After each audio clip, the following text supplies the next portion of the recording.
ஒரு மனுஷன் உயிரோடு இருக்கான்றதுக்கு அடையாளமாக இருக்கிறதுல அவனோட ஓட்டுரிமை ரொம்ப முக்கியம். அதனால தான் voting is not only our right but also our life.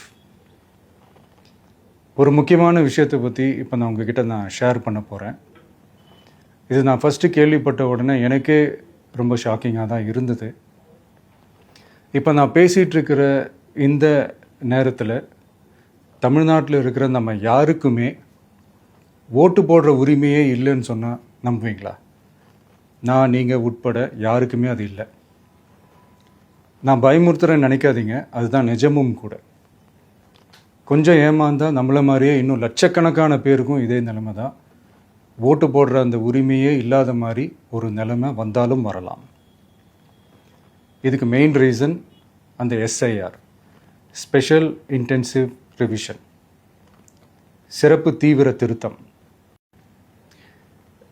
இப்போது இந்த எஸ்ஐஆர் நம்ம தமிழ்நாட்டில் எப்படி ஒர்க் ஆக போகுது? கடந்த ஜனவரி மாதம் எடுத்த அந்த கணக்கெடுப்பில் 6,36,00,000 வாக்காளர்கள் நம்ம தமிழ்நாட்டில் இருக்கிறாங்க.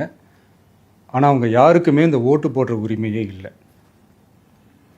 அந்த பிஎல்ஓன்னு சொல்லுவாங்க, பூத் லெவல் ஆஃபீஸர்ஸ், வாக்குச்சாவடி நிலை அலுவலர். அவங்க தான் வீடு வீடாக போய் அந்த ஃபார்மை கொடுப்பாங்க. அதை நம்ம ஃபில்அப் பண்ணி கொடுக்கணும்.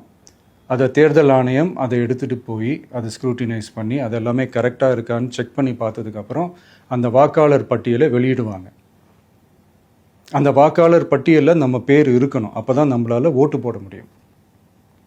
அந்த புது பட்டியல் வர்ற வரைக்கும் நம்ம வாக்காளர்களான்றது அது உறுதியே செய்ய முடியாது.